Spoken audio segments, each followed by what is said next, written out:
happening. Yeah, there we go.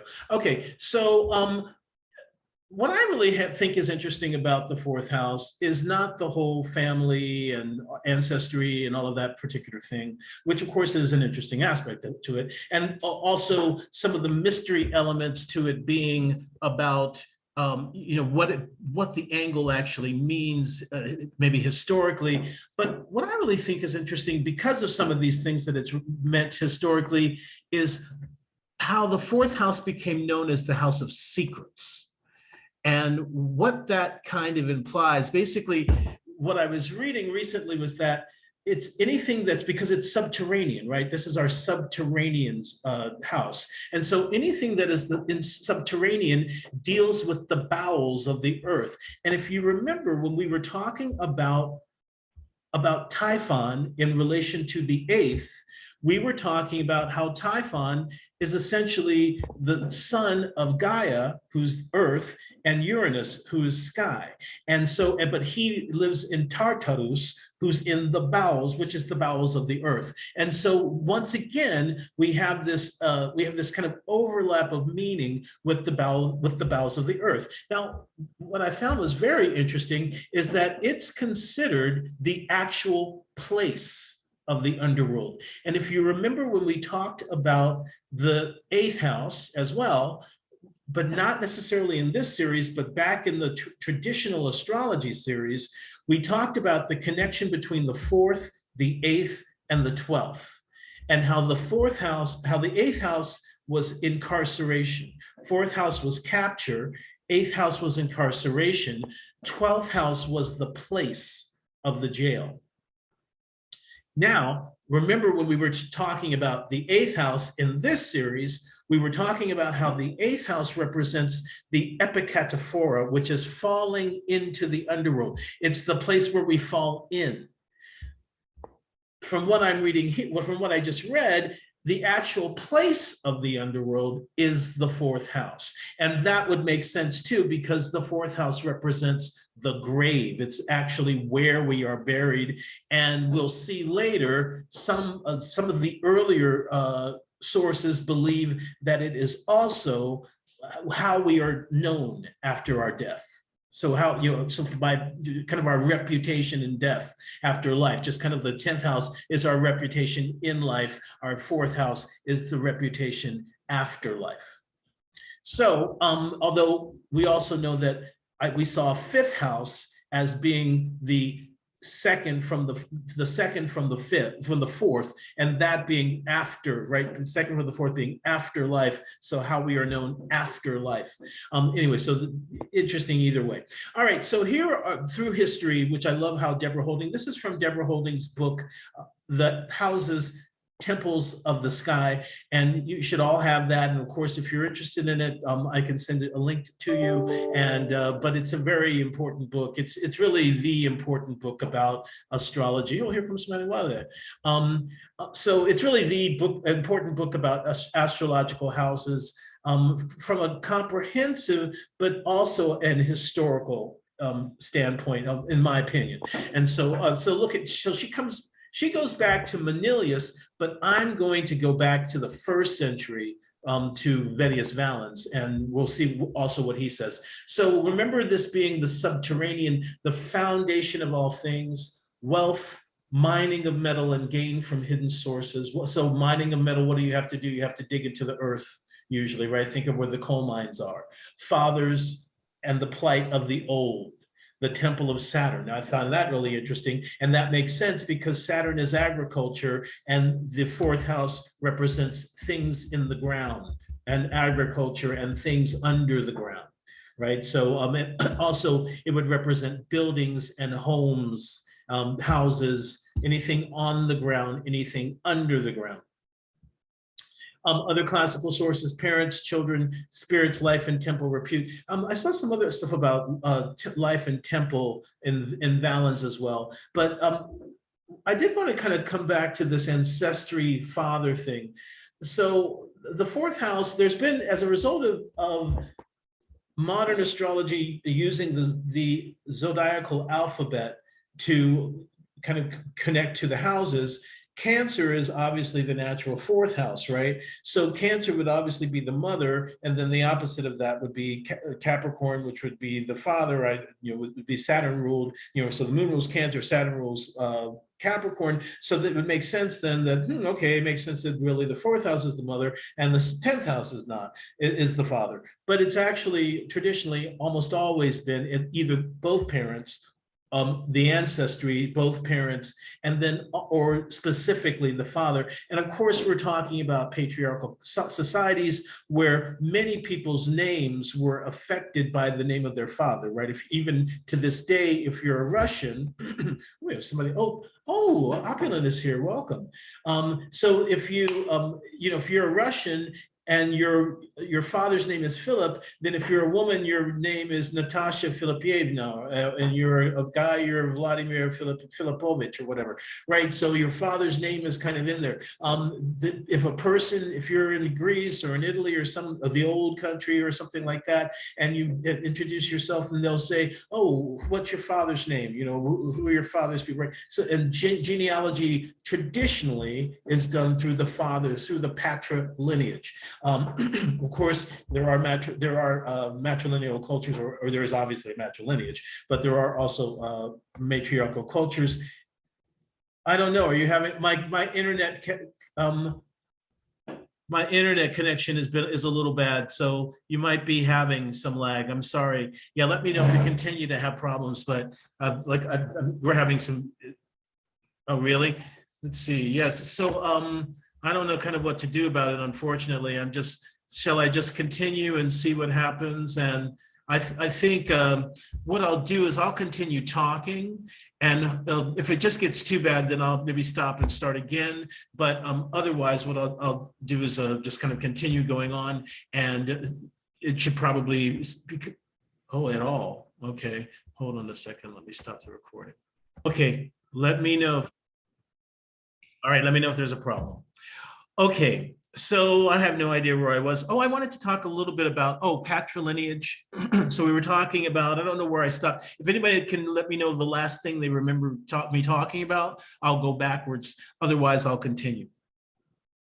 So we've gotten down to Manilius. We've got talking about fathers and parents, and I'm talking about patrilineal cultures, patriarchal cultures, a place like India to this day, where it's all about who your father is. A place like Israel, where a person is called something ben something, which means son of so-and-so. If you were Russian and your father, that's right, thank you. So same thing here. If you're Russian and your father's name is Philip, then you are Vladimir Filipovich or Natasha Filipievna, right? So it's not the mother's name, it's the father's. Now, we have been talking about how you can often see that it's a female parent that has been primary based on whether Venus or the moon, who are the female planets, are, if they're in the fourth house or not, right? So we've seen that that's been pretty much, even we had Christopher, right, who has Venus in the fourth. And so that's been it's held pretty much that every time we see that Venus or moon in the fourth, almost always it means either a matriarchal household or the parent, the main parent or only parent was female. All right, so moving on. So we up to Formicus, who we're going to look at a little bit further. Parents, family, property, substance, possessions, but substance of the family. And also Formicus was known as kind of a compiler. He was, from what I understand, he was a skeptic who got turned and so started compiling stuff. And in Hindu astrology, Vedic astrology, the fourth house is the house of movable goods, like things like cars and houses and substance. Like you wouldn't see all of your wealth from the second house, like you see. As a matter of fact, this is interesting. So in Vedic astrology, you look at houses and cars and that kind of movable wealth from the fourth, but you look at family. You also look at the mother from the fourth, but you also look at family from the second house. Whereas here in Western astrology, we look at the movable wealth from the second and the part of fortune, and we look at the family from the fourth. Isn't that interesting? What I found is that Vedic astrology very much uses the zodiacal alphabet, but it uses it in it's such an old usage, and it's been in usage for so long, and it's so kind of woven into how they look at everything that it makes so much sense. It doesn't make any sense with modern astrology, in my opinion, or with Western astrology, in my opinion, because it's all about really planets, local determination of planets, and how they operate with each other.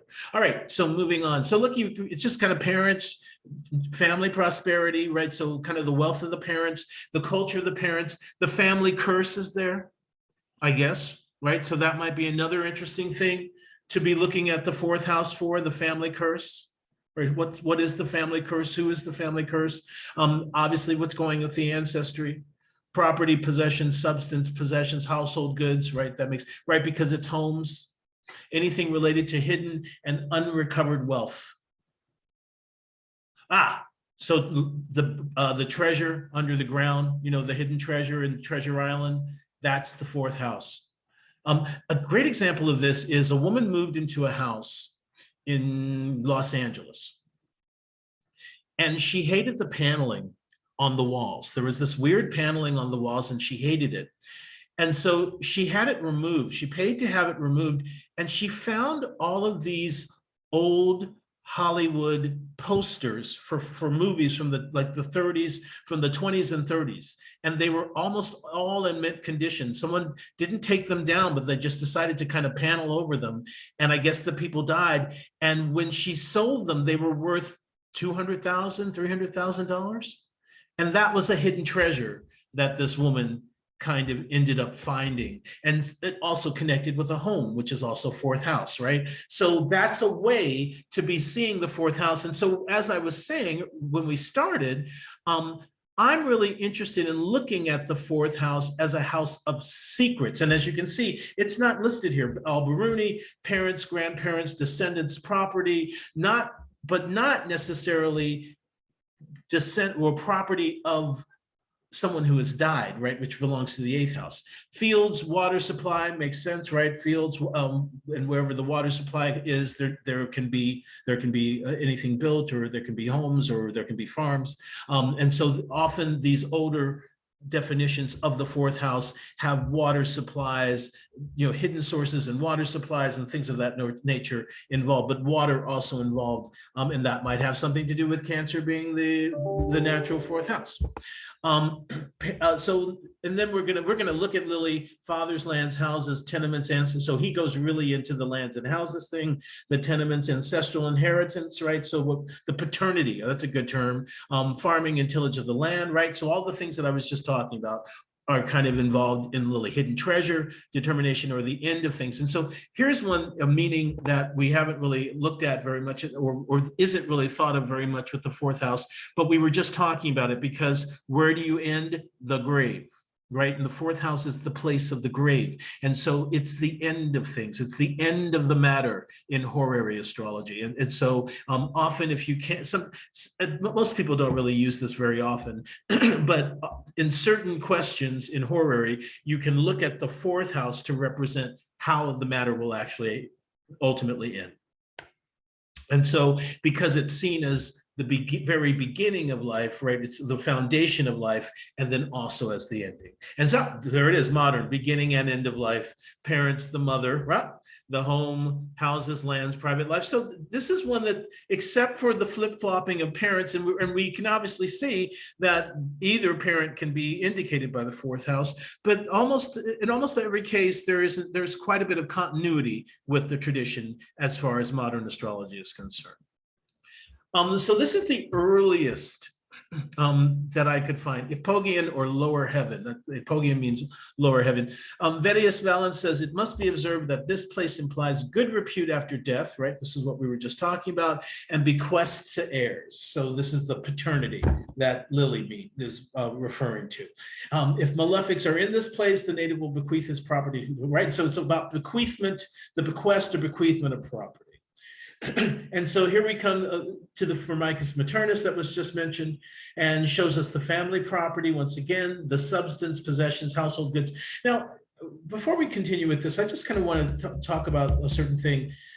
one of the things that I find really interesting about our stages in life, or kind of how we discover ourselves as adults in life, is, if once you get into your early 20s, late teens, early 20s, okay, you have your pattern with your parents, right? You have your pattern at home, which establishes much of your mental ability to move forward in life, or inability, right, to move forward in life as an adult, and also conditions to some extent how you orient yourself to going forward in life, whether or not you are able to, whether or not you do it in rebellion, whether or not you do it in complete accord, whether you have lots of support, whether you have financial support. So all of these different things then come into our affect us when we actually come into adulthood in our 20s, right? And we ultimately, when we get into relationships with somebody, those things start to show up, don't they? Right? So we start to see how that person and their family, or sometimes it's even in an overt way with our mother-in-law who we fucking hate, and things of that nature, where it's their family. We're married also to their family, and so which is their family culture, and which is the family conditioning, and which is whatever else. If you come from an atheist home and you fall in love with somebody who's from an evangelical home, you know what I'm saying? There's going to be all kinds of interesting, even if you two are of accord, that foundation from which they came can create tension. So I just wanted to kind of trope that in to as we kind of continued on, because that's where I think the mystery, if indeed, right, if indeed the eighth house is where we fall in and what makes us fall into the underworld, but if indeed the underworld itself is the fourth, then all of this stuff that we're talking about, family property, substance, possessions, that seems all very surfacey. But remember, we're talking about the subterranean house, right? So then what we're also talking about is how family property, whether we're poor or we're rich, affects how we deal with life, or whether we have substance or possessions or not. Someone has a toy, someone grows up with no toys. Someone has a summer home, someone lives on a cardboard box. Then we start talking about, right, we start getting into what's really different about everybody and how that conditions us for how we once again move forward in life. Thank you. So thank you. Continuing on, so I just kind of want to bring it, because we think in a very, I'm kind of melding both, right? I'm kind of trying to bring a depth that we understand from our modern world towards what we're looking at in this earlier time period, where it seems very cut and dry and very pat. But if this is indeed the foundation of things, then this is why we are who we are. Absolutely, my growing up with my parents is why I am who I am in very many ways, and choices that I've made about either clearing that or embracing that or whatever the fuck is involved with that. That has been really an important, a pivotal aspect. And this pivot point, pivots, that's what the actual Greeks call the angles. That's why the fourth house is an angle, because it's a pivot. It is something from which we pivot. It is the foundation from which we pivot there. So anything that pertains to the hidden and recovered wealth, right? So the hidden treasure is there. So there's an old saying, wherever is your treasure, there also is your heart, right? So, I mean, that's another kind of aspect to it. And there, people who really kind of are into their homes, there is a wealth, there's kind of an invisible wealth that's attached to the home. For people who are really into, homemaking and it's not just the house itself. It's the chicken broth that's on the. Okay, perfect example. So Thanksgiving, I used to do Thanksgiving I used to do Straysgiving every year. And usually I would make a turkey and a leg of lamb, and then I would do a bunch of sides, and often there were different kind of ethnic themes, satirizing, and then people would bring, and I would also make a few desserts, etc. And one year I went to someone else's. I decided to go to somebody else's Thanksgiving, and I came home and I decided to do a Thanksgiving on the Sunday after Thanksgiving because I missed the smell of the broth in the house. That's fourth house wealth. Okay, so that's a fourth house. That's making house home. That's making house home, right? So that's house and home, right? So this is this house home pivot that we're coming from. Everybody's coming from this place, right? Everybody's coming from this place, and everybody's coming from the ancestral inclination. Right? We all have ancestral inclinations. Some have traumatic inclinations. Some have different types of inclinations. So it looks like we could be looking at almost all of these things from that, right? Cardinal point of the nativity, right? Cardinal meaning pivot. Even Shelley, the house is a very powerful aspect to the ascendant because it influences the ascendant in square aspect. And so pivots are squares. All of the pivots square each other, right? So there's the challenge. Well, there's the vying. Right, so the pivot, the fourth, and also when somebody talked about overcoming, I've been listening to my Layla. She hasn't been here the last 2 weeks, but she talked about the concept of overcoming, which is basically when a planet is squaring another planet from 10 signs away. So if my Venus is in Aries and my Mars is in Capricorn, then Mars is overcoming. It's 10 houses away from her, 10 signs away from her. And so I forgot what I was, but that's when you think about how the first house, it has to, how we are in the world, who we become, and who we become in the world, not our reputation, but our actual identity, which is the first house, must overcome the fourth house, which is the foundation from which we come, the pivot from which we come. All right, so the fourth over parents, once again, this is Alkebusi, and what's going to happen, we're going to go to Bonatti, and Bonatti, the first thing Bonatti is going to do is going to say, well, Alkebusi says, boom, boom, boom, right? So actually it's Al-Biruni and Alkebusi. So the fourth over parents and their predecessors and what part of the land he is going to occupy, treasures and all hidden things. So that's my interest today in investigating the charts we're going forward. How can we see the hidden things, right? We saw just a little bit of that in Formicus, but now we're starting to get to it. And also now we're coming to our true astrological ancestors, right? The Arabs. Alkebusi, fourth house of fathers and real estate, and the end of matters. There it is again, and treasures and all concealed and hidden things. And the being of life of men, it signifies the end. And Aldarzagar. Okay, so I thought this is another thing that we want to start to incorporate, or we at least want to start looking at. And if you have not gone into my traditional astrology course, I'd like for you to do that, which is it's totally free on YouTube, where everything else is, because I go very deeply into triplicity, which of course is just another word for element, and basically what that represents. And one of the things that I've been really interested in is in using this particular technique, because the first lord of the triplicity of the house of fathers signifies fathers. The second, cities and lands, but the third, inns of matters and prisons. So if that's the case, that means that, let's say that Aries is on the cusp of the fourth house. That means that if it's a daytime chart, that the sun is the daytime ruler of fire, right? Because fire, the triplicity, the element of fire is the triplicity of fire. And the three rulers are the sun, Jupiter, and Saturn. Sun by day, Jupiter by night, Saturn as participator. So that means if it's daytime, the sun would be another significator that you could look at for father. And a second would be for cities and lands. And so maybe that could be something if somebody was interested in going into real estate, or what kind of relationship they would have with their own houses, etc. And then the third, inns of matters and prisons. There's prisons again.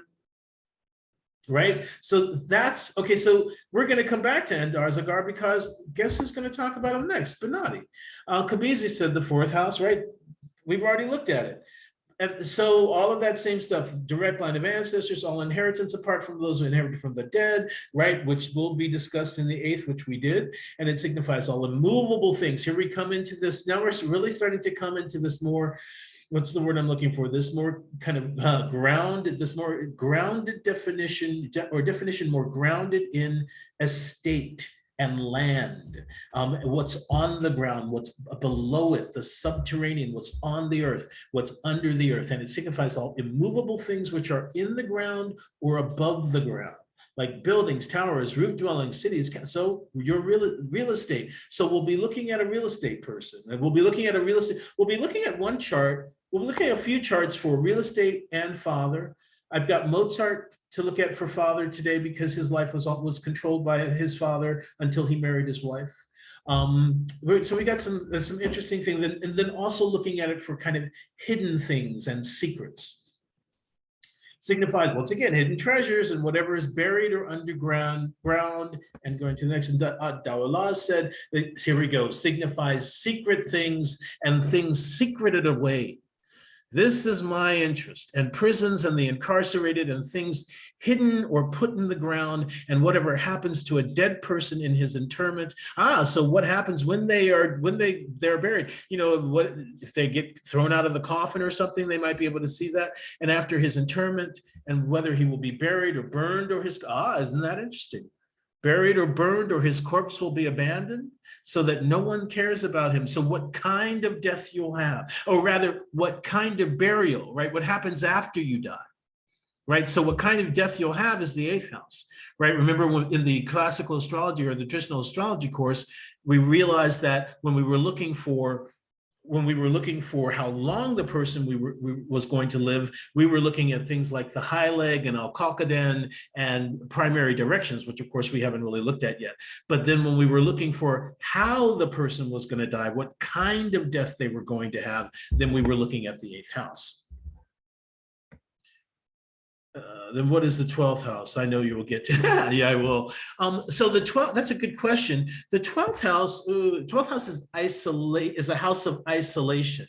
And that's where I'm going to stop since we're talking about the fourth house today. Well, it's also known as the house of self-undoing and hidden enemies. So all of the, I hate the term water houses. In Vedic, they're called the moksha houses, but the 4, 8, and 12, shall we call them that 4, 8, 12 trine? They all have a connection with secrets and the hidden. Or the hidden away, the secreted away. There it is, the secreted away. All three of those houses have signification over things that are secreted away. Of course, the eighth house is about the occult itself, right? So the secrets of the universe and the occult. But of course, the fourth house could be that too. But think also, here's another thing that I didn't even bring up.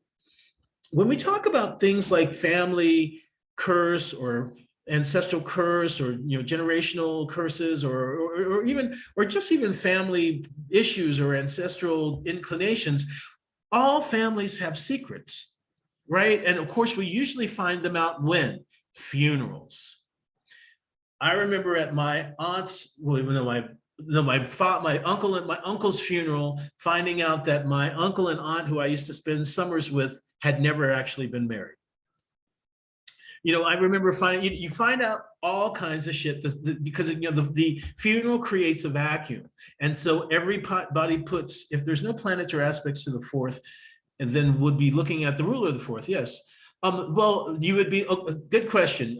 So she's asking if there's no planet or aspects to the fourth, then you would be looking at the ruler of the fourth. And of course, that's the general rule, right? We're always, even if there are, remember, as far as I'm concerned, the hierarchy is this. The ruler of the house is the primary thing to be looking at always, because it's going to tell you how the house itself operates. The planet in the house is a descriptor And it gets activated when the house gets activated as well. So I was talking to Gwen earlier, we were talking about if Saturn is in the 7th house. So whenever 7th house matters comes up, then Saturn's going to sit on it and make it unpleasant. Right? He doesn't represent how the 7th house is going to show up. He represents what shows up when the 7th house shows up. And so ultimately you're always going to be looking at the 4th house. Now, as far as the second part of the question, how would the triplicity fall into that? Then we're looking at the sign on the cusp of the 4th house. What element, right? Remember, triplicity is another word for element. It's a synonym for element. So if Aries is on the cusp of the 4th house, then the Sun, Jupiter, and Saturn are the triplicity rulers, right? So coming back down here, good question, good clarification question. Said the first lord of the triplicity house of the house of fathers signifies the father. So as well as looking at the ruler, primarily at the ruler of the house of fathers, and now here's the thing. This is a suite of significations that we would be looking at to confirm our judgment. It would be the ruler of the house. It would be the planet in the house. It would be the ruler of the part of fathers, right? The part of fathers and the ruler of the part of fathers. It would be the sun by day and Saturn by night. And it could be also the first lord of the triplicity of the house of fathers. So all 5 of those things should be things we would be looking for to confirm our judgment before we make it. And I'll repeat that. So we'd be looking at the house ruler. So we're talking just about the 4. This is for any house, mind you, right? But in this particular case, the ruler of the 4th, we would be looking at any planet in the 4th. We would be looking at the part of fathers and the ruler of the part of fathers, the planetary ruler of that part. We would be looking at the first lord of the triplicity of the house of fathers. And then we would be looking at the natural ruler for fathers, which is the sun by day and Saturn by night. In this particular case, where we're looking at the triplicity of the house of fathers, the lord of the triplicity of the house of fathers, for fathers, we're looking at the first one. So if it's daytime and it's Aries, a fire sign on the cusp, we would be looking at the sun. If it's nighttime and it's Aries, a fire sign on the cusp, we would be looking at Jupiter. And then looking at the sun. We'd be looking at Jupiter for fathers. And then for cities and lands, we would be looking at sun. And then for the end of matters and prisons, we would be looking at Saturn. So for sun, or for diurnal chart, for fathers, we would be looking at sun. For cities and lands, we would be looking at Jupiter. And for Saturn, we would be looking at the end of matters and prisons. So the participator would always have the 3rd. All right, so that's a great clarification question. And here we are to Lily. We're close to the end of the actual kind of informational section. Gives judgment of fathers in general. Okay, ever of the father. So this is for horary once again. So when he says gives judgment and ever of his father that inquires or that is born of lands, houses, tenements, inheritances. Now, of course, once again, more patrimony than inheritance. Yes, tillage of the earth, treasures hidden, the termination or end of anything, towns, cities, or castles, besieged or not besieged. So this is a good compendium of almost everything. At this point, this is the 17th century, and we've come already to, we've kind of come to a culmination of what we really understand it to be about. Look, natures of ground, one's purchases, whether vineyards, cornfield, whether the ground be woody, stony, or barren. Almost every time I see Scorpio on the cusp of the 4th, I ask if the person lives by water or has lived by water or wants to. They almost always want to. There's almost always something with Scorpio on the 4th, usually with most of the water signs, but with Scorpio on the 4th, I've noticed it's like a compulsion. The sign on the 4th denotes the town. Remember that signs represent towns and they represent countries and cities, right? The lord thereof, the governor. That's interesting. What were we just looking at where we saw that it was the magistrate? Oh, we were looking at the sun.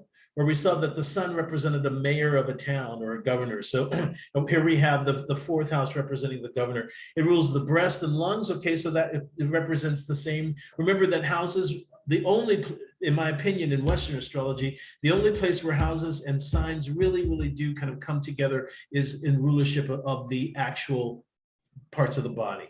So rules the breast and the lungs, the chest and the lungs. I'd probably give it the stomach as well. Of colors the red. Now this is different probably, maybe it doesn't, right? We looked at this last week, right? So it was white for the first and the 7, then green for the second and the 12th, then orange for a 3rd. Yeah, it is red. In colors, it is the red. Okay. So yeah, so so just in case you didn't, so let me just repeat that. Sorry. White for white 1 and 7, green for 2 and 12, orange for 3 and 11, red for 4 and 10, honey colored for 5 and 11, and black for 6 and 12 and 8. So those are the colors of the houses. Co-significator is Cancer, so that's starting to creep in. It starts, this zodiac for house thing starts really creeping in the 17th century, and the planet's the sun, right? And this, but look, and a planet's the sun, so still the father, right? Sun is the significator for father, the natural significator for father. We call it the angle of the earth, or imum cheli. It is feminine in the north angle, so right at the north. In nativities of questions, the 4th house represents fathers. So there's the sun by day and Saturn by night. Yet if the sun be here in place, he is not ill, but rather shows the father to be of a noble disposition. And this is kind of more, this is more her kind of talking, or this is now Holding talking about it, but it's all the same stuff. So we've kind of come to it as far as I'm concerned. So let me stop the share first. I'm going to stop the recording. Something interesting happened to me today. I was looking at charts and I wasn't satisfied to just look at them from an Alkabisha standpoint.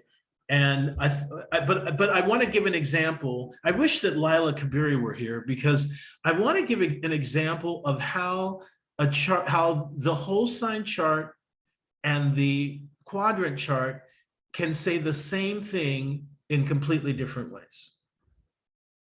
So this is the chart of Aleister Crowley. And Aleister Crowley is a known occultist.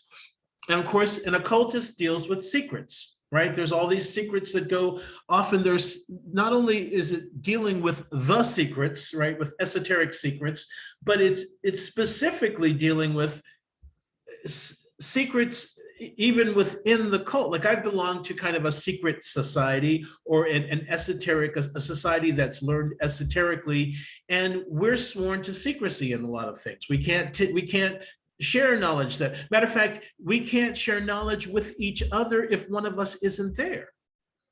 So that's secrets. Right? So it's not even just that we're learning secrets of the universe. It's that even within this realm of learning about those secrets, we are in an environment where it's about secrets, where we ourselves, where it's all about kind of cultivating a culture of secrecy and a culture of the hidden, in order to keep the mysteries hidden.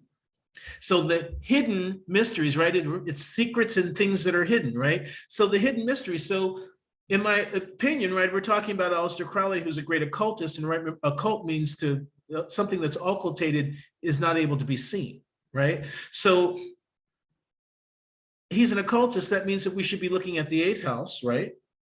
But that also means that we're talking about the 4th house as what's hidden in houses of secrets.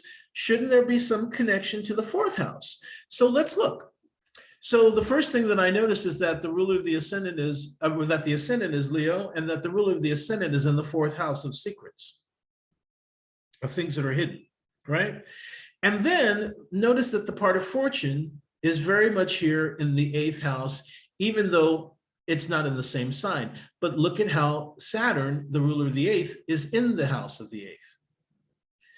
Or not in the house of the 8th, but the Saturn is the ruler of the 8th in his own sign. That's what I actually meant to say, even though retrograde. Now, that's something. So that really puts quite a lot of emphasis on the 8th house and a lot of strength on the 8th house, a lot of ability, shall we say, to achieve, possibility to achieve. Now that gets confirmed when we look at, for those of you who are kind of new to me, we were really interested in the issue about applying aspects versus separating aspects. And for an aspect to be applying, a faster planet has to be in a lower amount of degrees than a slower planet. So Saturn is among the slowest, of the classical planets. And so all of the planets are faster than him. He's at 19 degrees and 31 minutes. Look at how the sun here is at 19 degrees and 13 minutes. The sun is the ruler of the ascendant. That creates this beautiful trine to the Saturn. And it's beautiful because even though the sun himself is fallen, the sun is in the exaltation of Saturn. And so this sun would be what we would call pushing virtue at Saturn, right? So when we've been talking about reception, we've been talking about the concepts of either pushing virtue, which is when a planet is in its own, planet is in the sign of the planet it is applying to, which is the case here, or pushing nature, which is when a planet is in its own sign and applying. Now, Venus is separating. She's at 24. She's faster, and she's at 24. Saturn's at 19. But if she were here at 19, she would be pushing nature at Saturn. And so you have Saturn in his own sign, despite him being retrograde, and then he's also receiving virtue, his own virtue and the sun's virtue from the sun. So this person is naturally inclined to the 8th house, to 8th house matters, right? And with others. And where's and look, the ruler of the 11th house, which we consider groups, right? And there's the ruler of the 11th with the sun as well, right? So these hidden groups that the sun, that they were connected with, and even the moon, even though it's in the 9th house. And remember, what do we call the 9th house? The house of knowledge, right? And so even the moon, even though it's in the 9th house, it's in the 8th sign, right? Which is what made me be like, what would be the case if we were to look at just the regular, if we were to look at the whole sign chart? But we can see, here, the other thing I wanted to mention was the ruler of the part of fortune here, Jupiter, is in the 4th house, not in the same sign, mind you, but in the 4th house. So secrets are really kind of shall we say, how would we know that from something else? But I think that this is maybe a way that we need to be kind of looking at it. What's the nature of the secret? What relationship to secrets do they have? This person obviously has a really strong relationship to secrets, right? He's in the 4th with the ruler of the 4th. The ruler of the 4th is in its own sign, although combustion hides the other planet, right? The sun's rays hide the planet. It's only when it comes out from under the rays that it's visible. More occultation, more hidden symbolism. So we've got the ruler. So maybe there's something to do with combustion, and so it's like, how do we know when it's hidden or not? Right? Certainly, it's easy to kind of look at Aleister Crowley's chart and know he dealt with secrets and then come to this conclusion, although it's not that easy because this is pretty amazing. Let's go to the whole sign chart for a second to kind of look at it. But here's the part of fortune there too. And the part of fortune, as we remembered, was in the 8th house, and with Mercury, which is also knowledge and the rational mind and intellect, and also in the 8th sign, which is all of, Scorpio, which rules the hidden part of the body. Right, and so because those are the parts of the body that are ruled by Scorpio are all covered, right? We don't know how much he's packing, or if she's got a Brazilian, right? We don't know. It's hidden by the clothing. All right, let's look at the whole sign, because this is a great example once again of how the whole sign chart and the quadrant chart should be saying the same thing if you know what you're looking for. In this particular case, it's saying it's broadcasting it. Well, I think the other chart broadcasted it very beautifully. But in this case now, the 8th house is Pisces, right? Pisces is on the 8th house. Now we've got the moon in the 8th, which makes perfect sense, right? The moon is the co-ruler for everything in the chart. Right, she's the co-ruler for all matters, and where she is and in what sign she is represents where she's working and who she's working for. Right, she's the roll of the dice. She's Fortuna. So this person wants to put their fortune there, or this is this, or there may also be issues with the mother, right? Moon is mother, and the eighth house is a place of darkness. So the eighth house is a place of darkness, the place of things that are hidden, right? And part of fortune is there. That means the moon is on the part of fortune. The moon rules what? Moon rules the 12th house. Ooh, that's a hidden place too, right? That's a hidden place of bondage. To answer Lori, to give her a little bit more information about the 12th. So it's a hidden place of bondage and labor as well. So labors and bondage, stuff that's done in isolation, away from prying eyes. That makes sense. Then the ruler of the eighth is in the fourth of secrets. So no longer is Venus the ruler of the fourth. Even remember, we had the ruler of the ascendant with Venus. Now Mars rules the fourth, and he's exalted. Venus also, remember, Venus was in her own sign, but Mars is exalted, and he's in his own joy in the sixth house. So in both charts, we've got this connection between the eighth house and the 12th house. And the fourth house, rather, right? We've actually got the ruler of the eighth in the fourth. We've got this connection, but we've got the very strong fourth house ruler. Venus was the fourth house ruler in the other chart. Mars is the fourth house ruler here. I just think that was a very interesting. And then we have the moon, who of course is always an important, and this is a nocturnal chart. So she's really the light of the time. She's the important light, right? So this chart is nocturnal. She's really determining how this chart is working. Right, and so much of the and remember, he did dark magic. He didn't just do white magic. He did black magic or dark magic. So the whole telema thing, remember, thy will shall be the law. There's Mars. There's that exalted Mars. And there's that amoral. Remember, we talked about Capricorn being licentious and amoral, right? So and practical and not necessarily spiritual. Right, so this is not a spiritual chart as much as it is like a greedy experiential, sensual experiential type chart. Notice Jupiter is ruler of the fifth house and the eighth here too. So that's Kissinger. Hold on a second. I want you to see this chart. This is a different kind of secrets chart. This is a man privy to state secrets, and what really came to me when I was looking at this chart, I ended up calling this chart Unterkönig, because there's just so much about Henry Kissinger as an advisor. Henry Kissinger was really kind of the king, but the king behind the king, was really kind of the man-made king who never actually sat in the throne.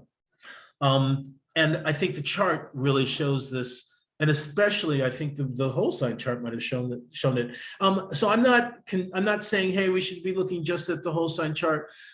As you can see, I love the stuff connected to the quadrant chart for Aleister Crowley, where we had the ruler of the eighth in connection to the ruler of the ascendant, right? That was really cool. So that really showed the connection of the eighth house with the person themselves. But we got to see that too in the whole sign chart with the moon there, because the moon is the person themselves too, co-ruler of everything, right? Okay, so this chart, Mercury was rising, Gemini rising, Mercury is the ruler of the ascendant, and note how Mercury is with the ruler of the fourth. This man has been privy to all of the state secrets. If you, I don't know if anybody watches American Horror Story, but the last series, or the last, whatever they call it, the last series or the last season, had to do with Eisenhower and the aliens, right? So there's this whole story about Eisenhower getting going for this emergency dental appointment, when in actuality there had been an alien landing, and that that Henry Kissinger was actually a part of this whole thing, and that's actually how kind of Henry Kissinger kind of becomes a major part of government, is through that. But that Henry Kissinger was also there at this particular time. But even without that, Henry Kissinger is privy to secrets has been privy to all kinds of state secrets. Henry Kissinger has been the mastermind behind all kinds of secret coups and secret plannings against other countries. Henry Kissinger is basically the reason that Cambodia was bombarded in Vietnam, and the Khmer Rouge became huge as a result of American bombardment. department. So Henry Kissinger is a master, is a keeper of secrets, a keeper. Let's call him a keeper of the secrets. And we can see, and a keeper of the secrets, the information, this kind of maven, this nerve center, right? So, and remember, Mercury rules the nervous center. So here we've got the ruler of the ascendant in his own sign, retrograde and combust, occulted, hidden. And Mercury and the sun is the ruler of the fourths. And so the sun itself is hiding. The sun himself is the secrets. And also the sun is the king. Here's the advisor to the king, right? The sun is the natural significator for kings. So here's the advisor for the king. And here, which thus makes him, as a result of his secrets, makes him Unterkönig or under king or shadow. I'm calling him the shadow king. I call him that also because part of fortune is in Scorpio, once again, hidden stuff, and Jupiter, which of course is which is the major benefic, is on it. This is a shadow king. And then I looked at the 10th house as government, right? We've got the moon, ruler of all things, here with Saturn, the ruler of the government. Fourth house, secrets. Fascinating, right? So moon and Saturn, and this is so interesting how closely connected this chart is to Aleister Crowley's. This is a very similar chart to Aleister Crowley's, isn't it? So that was kind of a chart that I thought let's look at that from the whole sign perspective for a second, because I thought it was also very interesting in that respect as well. Now, Mercury is the ruler of the fourth and the first. Mercury is the ruler of the first and the fourth. And now Jupiter is the ruler of the 10th, which is government. And look at how Jupiter is there on the cusp. And also look at how, one of the things I was just looking at when I was going through some of this material about the fourth, Vettius Valens called the 6th house the house of Mars. And note also that Mars is in his joy there. That's the joy of Mars. And note here also that Jupiter is in the sign of Mars. And note that so much of what Henry Kissinger did was foment dissent and promote war. Has been all his entire life. Foment dissent, promote war, destroy countries, create, for whatever geopolitical hegemony, etc. So a very interesting, the kind of sobriety. Oh, you know what I want to look at? He's got the fucking strangest voice. But look at where's Venus? What sign is she in? Ah, makes sense. Okay, so he's got this weird voice. And if you remember from when we talked about signs, some signs have really attractive voices. Some signs are known to have what they call half voice or bleedy. And some signs are mute. So Henry Kissinger has one of the most distinctively kind of ugly, disgusting voices. Kind of an ugly voice, and look at how the Pluto's in the second even. Second house represents our speech and represents the voice. Mercury is also representative of the voice, but Mercury is in what's called a human sign, which is Gemini. Also Libra is a human sign. And those are the signs of attractive speech. But note how Mercury is combusted by the sun and how the moon is with Saturn. Both of these planets who are in signs of attractive speech, they are actually with malefics that could affect that. And then the actual ruler of the second is the moon. Oh, this is by whole sign, right? So the actual ruler of the second is the moon, and Venus is the ruler of that, and she's in the half voice sign, one of the half voice signs. So kind of a strange, kind of thinking like a mooing half voice, kind of weird sign. But so that's in a digression. Sorry about that. I know we're talking about the fourth, but I just kind of got off on that little digression there. I'm not going to go back and do it by quadrant, I promise.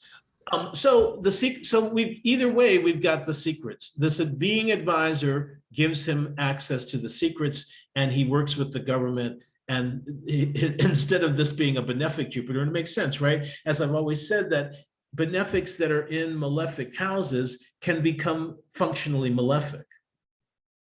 And in this case, I think that's very much the case here, that this has become a functionally malefic Jupiter, all for altruistic. I'm sure he believes that the cause is right, right? So it's for the Pax Americana, and there it is, Jupiter in peace. The Pax Americana, everybody else has to be destroyed for the Pax Americana. And so I think that's a great expression of this Jupiter on the part of fortune. If you're not really looking at the part of fortune, you need to be, now I didn't even look at the Mars, but no, here we even have the Mars on the ascendant. So this is a warmongering motherfucker right here. So right on the ascendant, and armchair general, right? It's in Gemini. So it's everything is so abstract. Other people's lives are abstract, right? So sorry. So, but that's another interesting kind of concept when we're looking at secrets and some of these other things that we've talked about.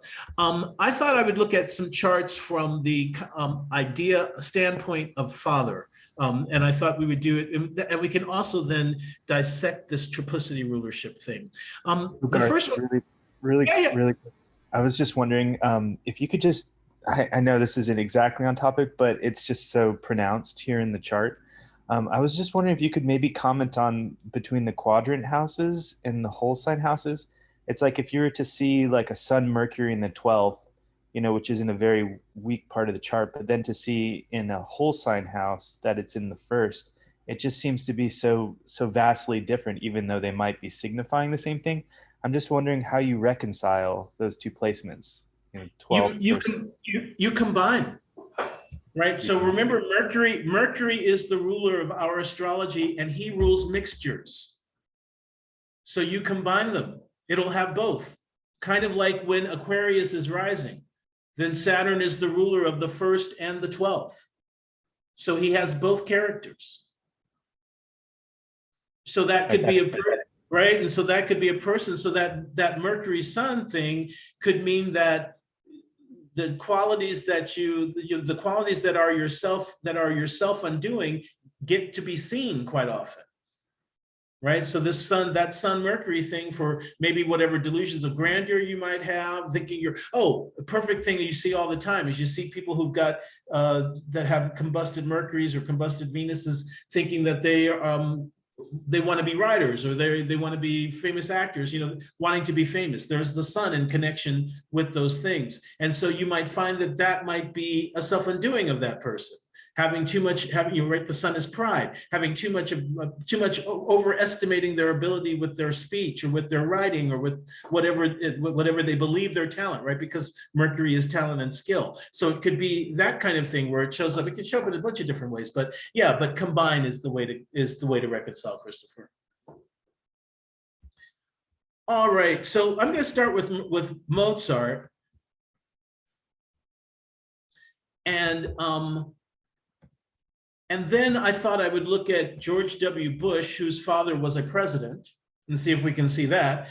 And then look at Donald Trump, because Donald Trump comes from a father who was ruthless and very, very mean, a very, very mean person, known for, hating people who were weak and kind of teaching that weakness was terrible, and a very abusive person. But also Trump is a real estate person. And so there's a lot of different fourth house, and Trump has also been known to be a mob asset. And so there would be all the secrets connected to mob assets. And then Trump was also friends with Jeffrey Epstein and with John Casablancas, both men who were connected with kind of trafficking young girls, and also Trump was involved with teen modeling, and so there's secrets, there's father, there's underground mobsters, there's real estate with Trump. So when we get to him. Okay, so Mozart's father, as I said, controlled his life. Mozart was a child prodigy. That's the first important thing, is that Mozart was a child prodigy, and his father was very shrewd, and he capitalized on it and toured him all over the world, all over Europe, not all over the world, but all over Europe, which of course was all over the world. So by the time he was 11, he had met royalty of all kinds. He was a celebrity. He was kind of the quintessential, he might be the original child prodigy. I don't know that he is, but he really, as far as I remember, he's kind of the original child prodigy, and the father had everything to do with that. So what I thought I'd look at is some of the things that we just talked about. What are those 5 things that we would be looking at? We would be looking at the ruler of the ruler of the house. We'd be looking at the planet who is in the house. We would be looking at the planet who we would be looking at the part of father and the planet who rules that. We would be looking at the sun by day and Saturn by night. We would be looking at the first triplicity ruler of the 4th house. So the first thing that comes to me is the moon, as I said, which is co-ruler of everything, is in the 4th house. So that already tells us that the 4th house is an important thing in this person, so that the father or the family or something would be important. So that already, boom, says it, right? Then we also see that not only that, but that the moon is in Sagittarius, and its next application is to Jupiter, the ruler of Sagittarius, in Libra. Leopold Mozart is the father of Mozart. He was a composer as well. And so he was a composer, and I don't know if he was a keyboard player, but I know he was a composer and a conductor. So that also shows the other thing we were just talking about, ancestral inclination. Here we come to it. And this is, I'm really glad that we're looking at it this way, because I actually hadn't looked at it that way. All I looked at it was, oh, there's the music, right? Because Libra is music, right? Libra is arts and aesthetics. And so I was like, oh, there the music is. But now what we understand, understanding that Leopold Mozart was also a composer and musician, is that it's the family inheritance. It's the patrimony. And there he is towards the patrimony. So the Jupiter, so we already know that the father was involved with aesthetics, possibly music. So that's the 4th, that's looking at the ruler of the ascendant.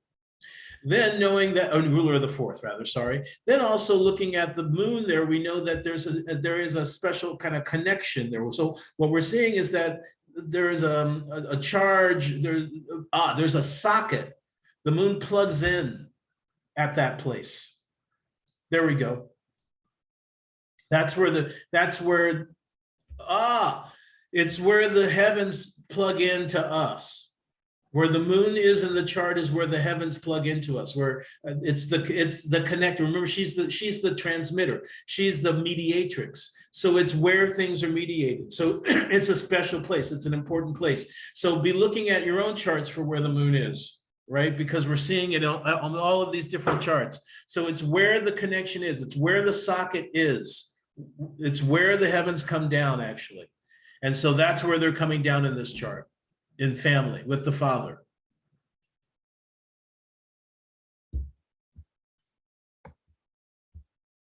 Can the 5th house indicate the fact that he has his children communicate for him?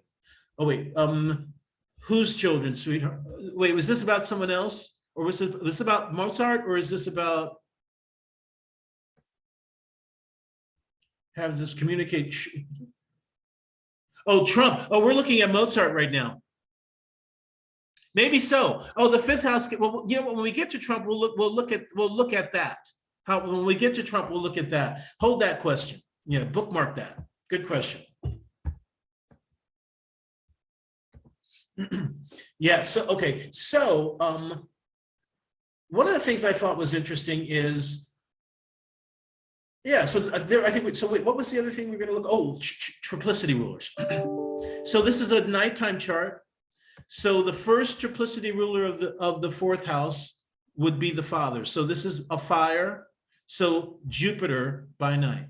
So once again, this Jupiter is really, and also notice that Jupiter is one of the slowest planets. He's called superior. Right? And the moon is one of the inferior. She's the fastest planet. She's inferior. So even with that, we've got kind of this connection between the moon and Jupiter. Jupiter's kind of in charge of it. And even now, here's another thing. So when we talked about aspects, we talked about right aspects and left aspects, right? And so the moon, we're going to take her, for instance, Her left aspects are the aspects going forward. So Aquarius, Pisces, and Aries. Her right aspects are the aspects that we consider going backwards. That would be Libra, Virgo, and Leo. A right aspect is considered stronger. The planet that's at the right is considered to dominate the other planet. And so this is a sextile. The moon, this is the moon's right or dexter sextile. Right is dexter. So this is her dexter sextile, meaning the dexter planet, or the planet to the right, has the power over the sextile, which is even more showing this connection with the sun and with Mercury. And notice also how both Saturn and the sun are together, and they're with the ruler of the ascendant. And Saturn is the ruler of the father by night, right? So this, and also Mercury is in the sign of Saturn. So here we can also see how the father completely controlled this person's life. Let's look at until once again he got married. And so I wonder if that's interesting, that the moon is going to the father, and the moon is going to, he rules the 4th and the 7th in this chart, which is, and I just kind of find that interesting, even though it doesn't necessarily show that there'd be a problem because of the wife, even though maybe if we look at the triplicity rulers, it might change. Okay, so what was I just going to do? Oh, look at the part of father. And so this is a really interesting chart. So what Bonatti would say is, you look at it's sun to Saturn by day and Saturn to sun by night, unless Saturn is under the rays of the sun, in which case you take Jupiter. So here we actually have an example of this. Saturn is under the rays. Saturn is combusted by the sun here. And so that means we wouldn't take the part of father from Saturn to the sun. We would take it from Jupiter to the sun. So Jupiter to the sun, that's 120 degrees minus 11. So same thing here, 120 degrees is to 13 degrees Capricorn, minus 11 is 12 Capricorn, and that's ruled by this Saturn, right? So this Saturn, there we can see once again, this system shows the domination of the father to the child, to the person as well there. So interesting, wonderful, interesting tidbit with looking at this concept for father. Then I thought, okay, George Bush. Oh, I know who I wanted to look at. I wanted to look at someone who had a secret, and that is, oh, what's his name? Oh God, almost, damn it. Oh, can anybody remember the name of the person who was Attorney General for years? It's not Lee. I keep thinking Lee Harvey Oswald, but it's not that. It'll come to me. And I want to look at his chart, because he had all the secrets, but also had a secret himself. All right. Okay, George Bush's father was president. So first thing we see is that Jupiter is very close to the ruler of the, or to the 4th house, right? Not quite within 15 degrees, but quite close. And whereas Venus was the ruler of the 4th. Venus is in the 1st house in Leo. Remember, we just talked about how the sun is the king. Acosta. No. Head of the Department of Justice. His name was, oh shit. It'll come. It was 3 words. It's Lee something something. Oh, J. Edgar Hoover. There it is. J. Edgar Hoover. Give me 1 second. I'm going to pause this. Okay. So do you remember how we were talking about overcoming? We were just talking about it.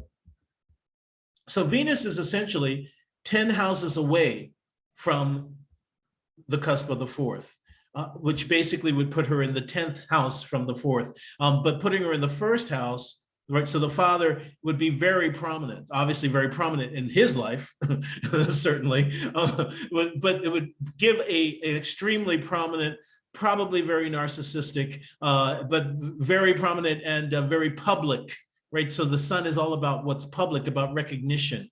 So it would give a very public father. So that's certainly one thing. So we've got the ruler of the fourth house in the first in Leo, which I said is the sign of the king, and the ascendant and the 10th house are the most public of the houses.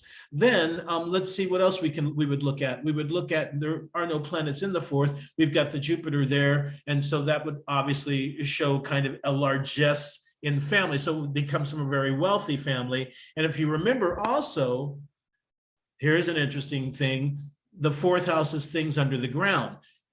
The Bushes are oil people in Texas, and the fourth house ruler is on the ascendant. So that might show another thing. Now we could look at, well, I think things under the ground might be the second ruler or the third ruler. So we'll see about that. But we're looking for father already though. And even here, look at how Venus is with Pluto, who's the god of the underworld.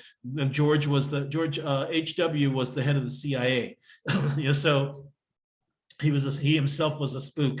And don't forget, we haven't talked about it yet very much, but don't forget that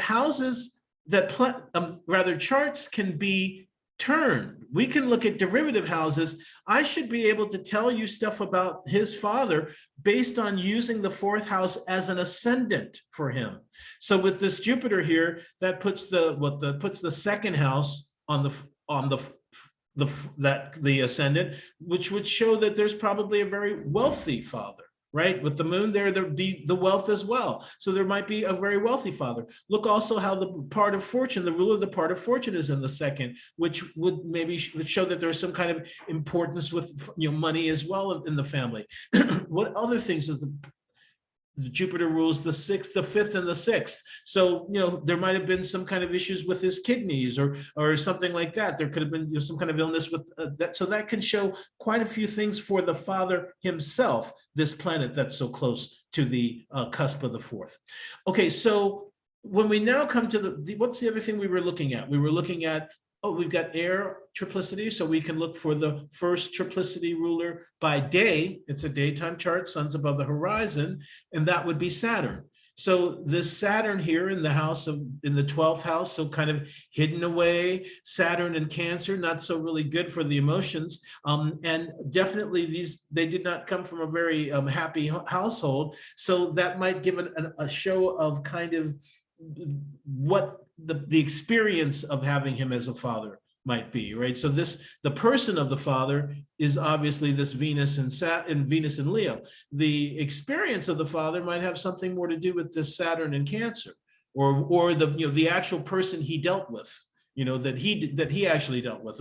But definitely this Venus in Leo shows like I say, a very public figure that might be quite self-centered. And then the Saturn in Cancer wouldn't be so good on the emotional side. And then what else could we get to? So we would be looking at the part of the father, which would be sun to Saturn. So forward 13 degrees, the sun himself is the ruler. And it's on that Venus, right? 13 degrees, it's 20 degrees of Leo. So the sun himself is the ruler. So already we've got the part of the father in the first house on the Venus, on the ruler of the fourth, giving us this kind of public figure, this possibility of a public figure. Then we know also that the sun is king, and the sun is in the 12th house of secret enemies and things that are done in secret, right? So it's not just, hit things that are hidden, right? So Venus is the ruler of the fourth, but notice how so much of how the part of fortune is in Scorpio. There's Scorpio. So I think we can kind of see that maybe when the fourth house and Scorpio, we've been seeing a lot of this kind of shit where the part of fortune's in Scorpio with fourth house when we're talking about fourth house secrets. We just saw it with Henry Kissinger, right? So that's just very interesting to me. Anyway, it could be pure coincidence. We need to see lots and lots of other charts in respect to it, but something to think about. All right, so let's move on. That gives us a kind of an idea about that. Let's look at Trump.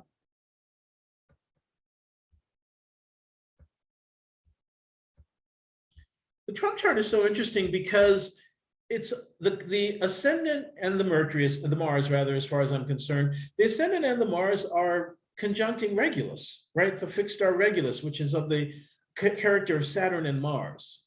And notice also how the Mars is opposing the part of fortune here. Right? So this is a very bellicose personality, right? It's hot and dry all around. The Leo is hot and dry, the Mars is hot and dry, right? And I even call Mars and Leo rager.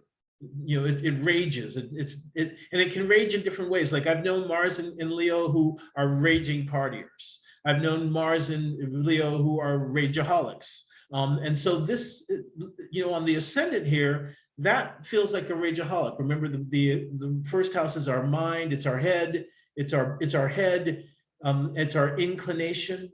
So this person's primary inclination is to fight already. Yeah, but do you have it on the ascendant, right? That's when we, and see, maybe that's what makes it easy for you to ask questions too. The Mars and Leo doesn't have a problem with asserting themselves, right? It has to burn. It really has to burn. And it has to burn with the heat of 1,000 suns. And so that's the heat of 1,000 suns on the ascendant here. On the Regulus, ooh, well, conjunct Uranus, interesting. You know, well, or, you know, interesting in the way like the Chinese say, may you live in during interesting times. Oh, I don't apologize. Definitely don't apologize. It's about regulating that, right? It's about getting that under control, because remember, Mars is rashness. So Mars and Uranus is going to make it really prone to rashness. And so that's going to be something you're going to have a challenge with working on. Oh yes, gold toilet. Thank you. Excellent observation. Fantastic observation. And note also that the ruler of the ascendant, the next application is to Mars, is to the Mars on the ascendant. Excellent, excellent. Keep going. Don't talk about much. See, there that Mars is. See, the Mars just scolded me. All right, so, and also notice this motherfucker can't shut up. It's the moon, it's the sun in Gemini with the Mars, right? And so the rashness, it's the rashness, and Mars is the rushing forward. And so it's the talk rushing forward. It's the constant stream, that tends to happen. And you also tend to see talkaholics with the moon opposed sun, with, well, you really see it with moon opposed Mercury the most often, but with full moons you can see it sometimes, and but especially moon opposed Mercury, you see people who can't control their mouth. But I think because it's so much and won't give up. Yeah. Oh, and yeah, it won't, exactly. Because the sun is the ruler of the ascendant, it's in Mercury's sign, which rules speech, and it's with the Mars. This person would have very aggressive speech, would talk big, talk hard, talk tough. It'd be about talking tough, a lot of talking tough. Interesting also that we've got the Mercury in Cancer, which is mute, but it's with the Saturn, so it's severe, and with Venus, so there's a severity. And once again, we've got the Saturn and Cancer, so there's this dam, this emotion, this dam to the emotions, right? Saturn is the dam, or the obstacle, the wall that can't be surmounted. Often you see it also, the Saturn is ruling the part of fortune, and look at how close it is to the Venus and how corrupt this person's sexuality, grab them by the pussy. And I mean, we all like to do that, mind you, but but the whole kind of corrupt sexuality, and the thing, like I say, with teen models and teen universe, Miss Universe, and all of that stuff. So yeah, so the thing to kind of figure out when we're looking at Saturn Venus is Saturn working as corruptor? Is he working as repressor? Is he working at kind of withholder? Is he cold? Is he making the Venus cold or frigid? So it can happen in a lot of ways. This feels like because remember, Venus is a water planet. This feels like a very corrupted Venus, more than it feels like a cold. They're obviously cold too, right? Because the kind of corrupted, yeah, oh, being the dictator, yes, being the oppression, right? Because Saturn is slavery, Saturn is master slave, right? So, Saturn is when we get to our BDSM shit too, baby. Then we get into the Saturn, the Saturn as well. So there may be a need to oppress the feminine.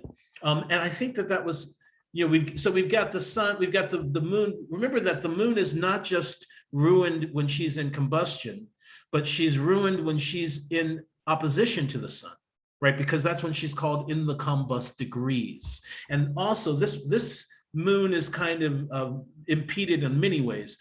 It's with K2 or the south node, and then it's also having this opposition in full.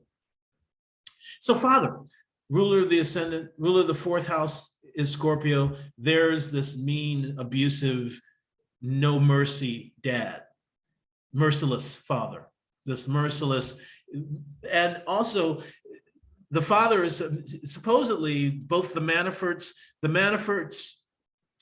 the Trumps, and what's her name, Kellyanne Conway. Her father is her grandfather is an Italian mobster. All of those families are supposedly kind of mobster families. And so this is supposedly a mobster family. The grandfather actually came from Austria and worked for Bunny Ziegler, or worked for one of the important ones, and started a whorehouse in Canada back in the early teens or something. And so we've got kind of this Mars, this kind of violent Mars, and also mobsters, underground, a kind of underground crime kind of thing. Mars can be that kind of underground crime, but it's also fourth house secrets. They've been saying that he's been an FBI informer for years, and that's one of the reasons why so much of his stuff didn't come out when he was running for president, right? And so here we've got the secrets, but of course we know that Trump can't keep any, right? So because he can't stop talking, often he's not really good at keeping secrets, but privy to secrets, certainly. So all of that stuff is also shown by the father. Before I go to J. Edgar Hoover, does anybody, first of all, let me do one other thing. Let's look at the first triplicity ruler to see if it gives us any ideas. First triplicity ruler, it's daytime. So first triplicity ruler is Venus. Venus is with that Saturn. So that oppressive Saturn that we were just talking, that oppressor, that Saturn oppressor. So it would not be, the ability to love might be limited as an understatement, to say as an understatement. Any questions before I go on? Nope, okay. So J. Edgar Hoover. So J. Edgar Hoover obviously was privy to all kinds of state secrets, rather like Henry Kissinger. Kept secret files on people, if you remember as well. Might even have had a hand in different assassinations. Oh, remember that Kissinger had hands in assassinations? But J. Edgar Hoover had a secret himself. He was a cross-dresser and homosexual, but he railed against homosexuality. Also, there is a rumor, and for years there's a rumor, and I remember there was a woman who did, and I wonder if it has been shown to be true, but J. Edgar Hoover is a person around whom many secrets have been circulated.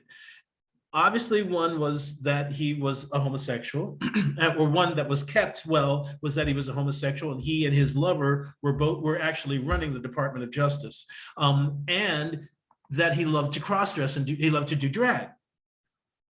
The other thing is that he was passing for white.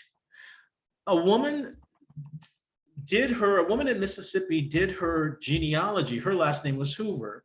And she ended up finding records that implied that J. Edgar Hoover was actually Black, but was either given to a white family and they raised him as white or whatever, but that supposedly that was one of the things that made him so virulently anti-Black, was the fact that he himself was a self-hating, white-passing Black person. So what I find interesting is that Capricorn is rising, Saturn is in the 10th house, and the 10th house is the house of government and kingdom, right? We talk about government and kingdom, and this man definitely had a kingdom. And look at how the ruler of the Saturn, he had a fiefdom, we'll call it. Saturn is on the right on the part of fortune, and the part of fortune is in the 10th, right? So that really kind of puts some strong emphasis there. And then also the moon is trining the part of fortune, separating from the Saturn there. Very interesting. The sun, applying to the sun there. Interesting. So you can't see the chart. You can see the chart, cannot see the chart.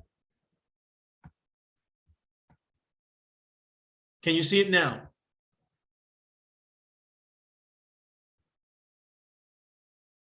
Anybody else cannot see the chart?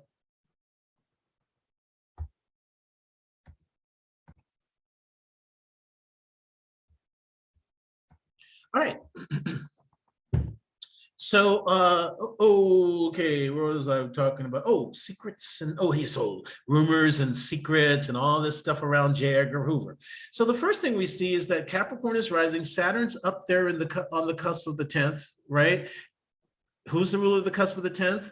Mars on the cusp of the 4th down there. So state secrets, right? The state is the 10th house. The secrets are down there in the 4th. Then ruler of the 4th is in the 10th, in the 1st in Capricorn, which we tend to know, which tends to also represent the government. Right? So we've got, and then also look, we've got the ruler of the 4th combusted again. So maybe we can also say, it could be coincidence, we need to look at more charts, but maybe we can also say that when we see the ruler of the 4th combusted, or we see, because this is maybe the 3rd chart where we've seen some kind of combustion in relation to either a planet with the 4th. Remember, the first chart we looked at was Aleister Crowley, and from the quadrant sign, it was also Sun Venus, and Venus was ruler of the 4th. Right? So here we have Sun Venus, Venus is ruler of the 4th. But remember, Sun and Venus were down there in the 4th in Aleister Crowley's chart. In this chart, it's in the 1st, my own secrets. Right? My own secrets, which makes me wonder about George W. Bush, because there used to be talk that that GW was gay as well. So, we don't know anything with these people that are in really high public positions. They do what they're supposed to on the outside, but then, so we just don't know about so many people. Everybody has secrets. We all have them, yes? And in some cases they come out, sometimes they never come out, right? What's that? What is it? Three funerals and a wedding, or a death at a funeral, whatever. Yeah, death at a funeral, where the little person shows up, and it turns out he was the lover of the father, and they find out the father had a gay lover all that time. That's a secret, right? That's 4th house secrets. That's 4th house secrets right there. And it can be other things like your sister is actually your mother, right? That's 4th house secrets too. Or you don't know it, but your father almost lost the house when you were 12 and we had to do blah, blah, blah. Like there's all kinds of secrets that come out. Or your dad had an affair and we almost broke up, and you find this out when you're 45 or 50. Yeah. So, but here the secret's on the person, and it's a Venus related secret, right? The secret's on the person. It's a Venus related secret that's been being hidden by the king, or hidden by officialdom, hidden by one's official position. We can see it in that particular way. The moon's in the 2nd, moon's basically in the 2nd, making me wonder about what that means. And let's see, is it doing anything? Who's doing what to whom? Anything? Not really. Are there no, it doesn't look like there's any applications in this. Are there any applications in this? Oh yeah, moon to sun. Where's the sun? Oh, ruler of the 8th. Okay, that sounds right too. So we've got the 8th and the 4th together in the 1st house, right? So this is trauma and secrets and fears and secret fears and fears around the way that I express love and who I express it to, maybe even, right? And exposure. This is fear of exposure. It's in the first house. Rule of the eighth is in the first. This is my fear of exposure. So I've got to assume a public persona, possibly. So I'd say we definitely the gay, well, we know now that the gay and drag thing is true, but who knows about the other, right? I am going to open it to general questions about it. If you want me to go back to the chart and look at something, I'm happy to do that. Hold on one second. I'm just going to pause the recording while. I think the thing I was most surprised about is just kind of all the different ways that not just the secrets in the fourth house, but how often the secrets related to the father because of the fact that they're both signified by the same place. And that's kind of tied in a lot to my life, like not to kind of discuss my chart, but it gave me a lot of food for thought in that kind of way. I mean, it's interesting. We haven't looked at any of these charts through the lens of what a family curse might look like. Right? Exactly. You know, yeah. so let's actually do that. Let's look at them. Let's look at well, I mean, certainly from, hold on a second. And also I was thinking like that, and I didn't really give it too much thought, but like past the initial thought, but just in terms of the fourth house being like kind of your homeland and property and different things like that, I was thinking about how a curse could tie into that. Yeah. That's a good point. So, okay, so certainly with a Mars here, there would be some kind of dissension or anger or violence even, or separation or interruption or let's see the word.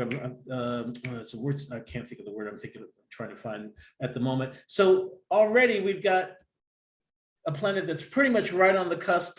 Remember, we know that the cusp is the strongest part of the house. So that's going to define, I think, planets that are in it and the planet that's on it, that is the ruler of it, is going to kind of give us a clue to it. And notice that it's Mars in a Venus sign. So there could definitely be, you know, some families are more sensual and amorous. I remember meeting this crazy Polish Catholic family from Wisconsin. And they were the biggest partiers. It was a huge family. It was like six girls and one boy or something, or like five girls and one boy, or six girls and one boy.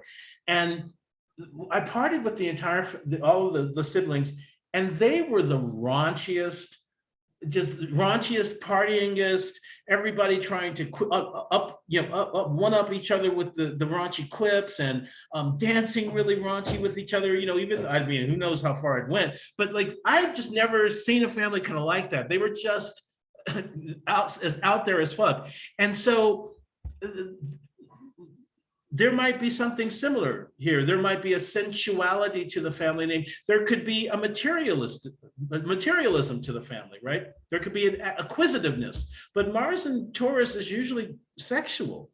You know, Mars in Taurus is usually kind of, you know, a sensualist, sensate oriented, and pleasure of the senses oriented. So that could have been an aspect of the family culture. But you know, Mars in detriment also is about, you know, we see that in Muhammad Ali's chart, it's about overcompensation sometimes. So there can be issues of overcompensation around masculinity and things of that nature that are in the chart, that are in the family, right? And then with the Venus is in the exaltation of Mars and with a masculine planet. So once again, it's kind of about masculine, feminine, and how I express either my sexual or my sexual issue or my love issue. Right. And so that somehow that might be part of the family of the curse. That could be part of, well, certainly that could be part of, there could be, shall we say, there could be attitudes around sexuality and around homosexuality in particular, right? If he was showing that kind of, if he was feeling that kind of impulse, that could have been very anti or very counter, and would make him want to very much, obviously we're talking about a person who started their career in the 20s. Right. So we're talking about a completely different time when it wasn't at all cool to be that. It could ruin a career forever. It could ruin your reputation 100%. Remember last week when we were talking, or 2 weeks ago when we talked about Venus, we talked about how Venus can ruin a reputation. Natalie, that was one of the things she thought was so interesting. So this Mars and this Venus thing there's something about love and sex, and the same thing in the George W. Bush chart, you know, and there's something about love and sex and how I express that, and how okay it is to do that in this particular chart. Let's look at I another. feel like that's really good in terms of connecting a link between how kind of cruel and destructive a person's acts are in the world and how they weren't allowed to kind of express love themselves or in the way that they wanted to in their lifetime or through their career and their public image or whatever. Yes, and notice here's the other thing. Both of the planets connected to the fourth house are what we call choleric. You know, they're hot and dry. Mars is hot and dry, it's on the fourth. Sun is hot and dry, it's with the fourth. So the fourth is getting it. So the fourth is getting it. It's getting this cholera. It's getting this anger and this, or it's getting toxic, or it's getting toxic masculinity. You know, it could be getting that in this chart. You know, so the fourth house could be getting that, and that could be internalized and say, you know what, it's not okay for me to be gay, or it's certainly not okay for me to show it in any particular way. And so that's this an excellent point. I would love to like look at different charts just to see how often that crops up. I mean, it's all speculation, right? But let's look at somebody else and just see. Like, here's Mozart, and notice that the Pluto is there. Right. So the main thing that I tend to say is if I see the outers and angles, or if I see them conjuncting or opposing a planet, then I do pay attention. And so already, I mean, we've already kind of we really know what's going on. The actual curse is that the father was an overbearing piece of shit and couldn't let go, and couldn't really let the son have his own life. And so I think that's really showing the most here and here. Remember, these are the two planets that that represent the father, and this was also the ruler of the part of father, right? And the fact that Mercury is with both of them, really shows the authoritarian nature of the relationship. So maybe more so than the curse, and that might be the curse, maybe that might be a father to father to father thing, right? That might be, and same thing here, where we were talking about the Dexter sextile and how the planet in the Dexter position has the advantage. So it could be the same thing where the father is overbearing. You know, Jupiter can be too much, right? Can be what I call it with Jupiter and Venus, too much of a good thing, right? So maybe there's a too much experience with the father in this particular case, and it's Moon and Pluto, right? So it can be the father is in charge of how we renovate our entire emotional life as well. You know, we don't really have our own emotional. This person might not. It doesn't look like this person had much real feeling of independence, like once again, until after they were married.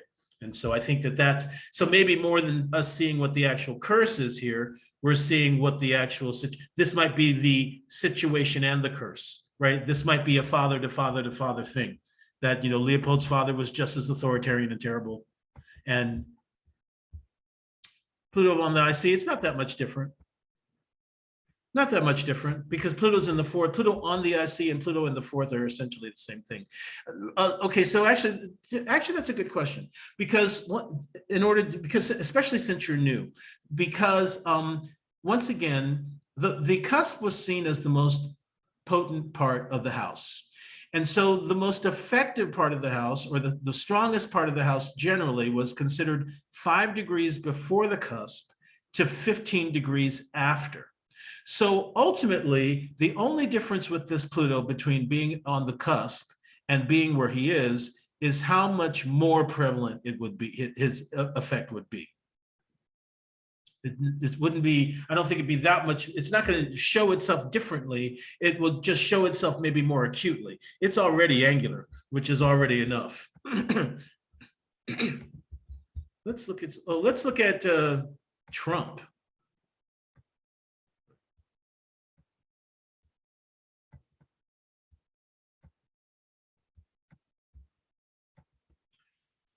Okay, so we know the rage is a curse, is part of the curse. We actually, a few things are probably a part of the curse of this. Okay, so it's interesting. Yeah, so if we're calling it a curse, if we're looking at curses, then, or family curses, this family curse is rage, and is rage and destruction.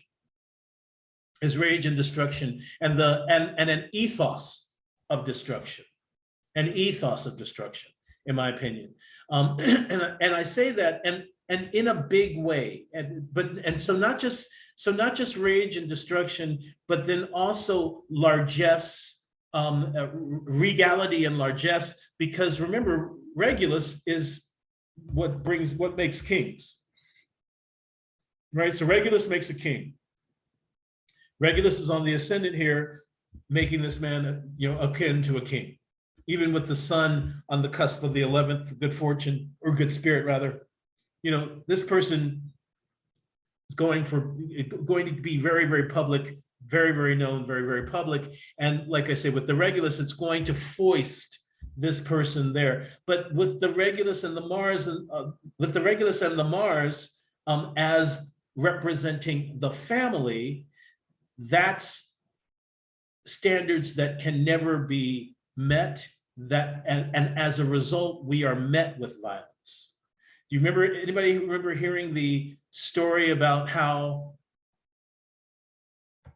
Trump punches Donald Jr.? Oh, thank you. Thank you so much for coming. Please come back next week. Anytime, you're welcome. Anybody remember about Trump going to college to pick up Donald Jr., and when he saw that he wasn't wearing a suit, he punched him in the face? I think that's family inclination, father to father. Once again, father to father. That's the patrimony. The patrimony of this is fists, and no mercy. Rage, fists, no mercy.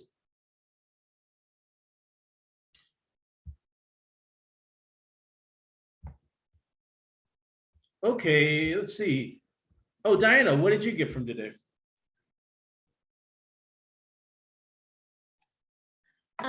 Definitely gonna look closer at combustions and see what else I can extrapolate in the chart, like other, the ruler of the planets and the sun, like where else they are in the chart. Mm-hmm. Excellent. Gwen, did watching what I'm doing with the charts help you with understanding how to orient yourself towards interpreting? Good. So also, he said that he liked the connection between the 4th, 8th, and 12th, which I think is also really important. When we were looking at the 8th house, one of the things that I said was the 8th house is where we incarcerate ourselves and sentence ourselves to our 12th house prison. So it can be things that we're guilty about, or whatever happens, that then creates the self-undoing, right? So the prison that we create for ourselves is the 12th house, but we incarcerate ourselves in the 8th. Tiffany, what did you get from today?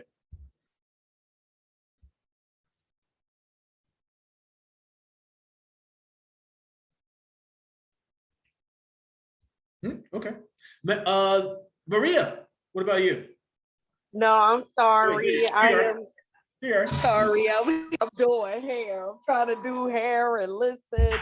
But no, this was really, really enlightening, and I'm loving everything because I keep saying that I'm a baby to astrology, but this is a accelerated course, if anything, because I feel like I just grew leaps and bounds by just watching this. So I'm just a big fan, learning so much. And I thank you, and I will be sending a gratitude offering because this is just the main thing. Thank you. Thank you, sweetie. I appreciate it. Natalie just asked me if I could expand on the concept of incarceration in the 8th. So you can relate very closely to 12th being jail. Maria, and I'll get to you in a second. And obviously, Olivia, I'll get to you in Manuela. So once again, the 4th house, what Bonatti says is that the 4th house is connected to capture. to the actual when you're captured. The 8th house is when you're incarcerated, so when you're sentenced. And then the 12th house being the actual place of the jail. But at the same time, where do you have a place? Oh, I'll say, for those that are interested, and I would love it. And it doesn't have to be much, because since I'm here in Mexico, you know, drips and drabs are fine. But I'll send you the, I'll send you my PayPal and also my Cash App, and that'd be lovely. But of course, these are totally free. I appreciate any donation, but it's certainly not necessary. So first of all, I've always been really acutely aware of this concept, or rather interested in the concept of self-undoing and how the 12th shows the self-undoing. And I remember about 20 years ago reading for a friend of mine who was in a very difficult situation with work. And he was a rather relatively stubborn person, but he was in the right in this particular case. And he was being put in a situation where he was going to have to go against everything he really believed in. And so he didn't really know what to do. And so what I told him, I looked at his 12th house and I thought, I saw Jupiter in Leo in the 12th. And I thought, you know what? If this person believes they're correct, they will not swerve. That's actually their self-undoing. That's actually this person's self-undoing. If they know they're right, even if they're wrong, they're going to stick with it, right? Fixed sign. Jupiter is what I believe and think I know, really know. You know, Leo is pride. So I was like, you know what, this person, you know, has pride a little bit. You know, is pride in what they do, pride in what they believe, and they're not swerving from it. And so what I told him was, because it was a solar return, and so the solar return showed that there was a possibility for amelioration or harmony if he would submit. Mm. But I looked at that 12th house and I was like, you know what? I don't know if he's going to be able to submit. So this is what I did. When I got there with him, I said, so it's very, you know, there is a possibility. However, you're going to have to agree to let go of all of the things that you think are important. You have to. You're just going to have to, knowing that he wasn't going to. You're going to have to, right? You're going to have to do this. You're going to have to basically submit. Just submit. You know, if you want to keep your job, submit. Just, you know, that's all. I mean, and basically you're going to have to do everything that you don't want to do, everything that you don't believe in. You're going to have to start fresh after having built this thing for 12 years. So break it down and start something else. That's the way to go forward if you want to ameliorate and have harmony. He quit 2 or 3 days later. It's fair enough, one or the other. Right? So when we were talking about the 8th house and we were talking about incarceration and we were really getting kind of psychological, it's different from a self-undoing in that he wasn't, the 8th house is what we fear. It's the house of fear and terror. And it's what traumatizes us. And so what traumatizes us often creates behaviors that are sabotage-oriented behaviors, right? That undo us, right? Many people, what we finally come to realize is many people who have made really bad choices in their life that other people don't approve of have been sexually abused, right? And that it's actually connected. The sexual abuse is connected to the bad decisions that they've made and the things that they've done in order to deal with the trauma. That's the 8th house. So that's the root of trauma, yeah. So that's the 8th house incarceration, right? So remember, the monster can be in us, it can be outside of us. And so we get incarcerated by this monster, we get captured by this monster, we get pushed down into the underworld, right? We get thrown down in, and then we create these behaviors in order to compensate for what's happened and to keep going. And that's the 12th house. And they may not serve us, but we keep going.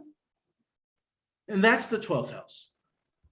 And so I remember having about to be working with somebody as a kind of like a yoga therapist.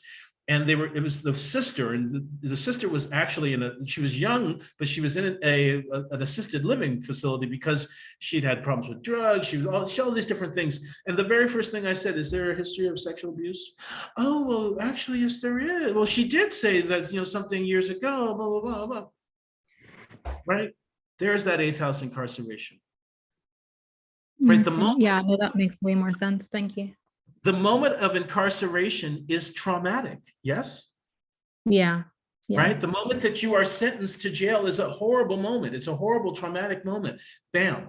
So incarceration, we can make incarceration a synonym for that in this particular case. That's perfect. Thank you so much for that. Feedback on what we worked on last week. Yeah, I mean, it doesn't have to be just on, let me get to Maria first, and then yes, if you want feedback on what we worked on last week or you have further questions.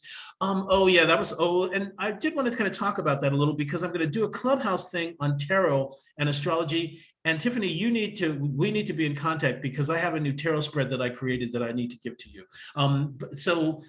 Okay, so Maria, what did you get from today? So for me, I think just learning also about like the IC and like how you were mentioning the ancient, like the reputation of the afterlife and things like that, I found really fascinating. But also because like my husband and I both, my husband more so because his is like almost like exact conjunction. He has Jupiter on the IC and Pisces. So I was like, ooh, that's kind of an interesting thing to look into now. I'm more like fascinated by that placement because I never really cared about it before or how it affected him. And he's actually coming up on his Jupiter return like February 1st. And he's like thinking about leaving his job and like doing something different, like changing his life. And it's like, oh my gosh, this makes so much sense. Right. And so now you can look to see kind of, one of the things I say about, tend to say about the 4th house is it's the family culture, right? So it's the culture, and when we think of a culture, you develop bacteria in a culture, right? So it's like how we develop as bacteria is in this culture of the family. And it's not until we often meet other families that we realize how either fucked up or how wonderful or how whatever our own family is, our own family culture is, so we're kind of isolated. And even that, like, the secret of it, it's like no one really sees, unless they enter your home and enter the situation, do they see what's really happening? And that's another kind of hidden aspect of this kind of 4th, 8th, and 12th house connection, this trine. Yeah, I found that fascinating. Excellent. Olivia. It's actually really neat that you say that because I was just thinking earlier today about how like my relationship with my in-laws or whatever, and you mentioned earlier in the class about perfection years and those different kind of techniques before we started. And my 4th house year, I ended up moving in with them and kind of like being ingrained even more into the family culture than I already was and stuff like that. So all of that matches up really well. That's interesting. Okay, Olivia, what about you? What'd you get? Today I could only listen because I have a deadline in 2 hours. So I'm sorry, I couldn't pay more attention. You mentioned your deadline last week. You mentioned your deadline last week. Yeah, you did. So I'm not surprised.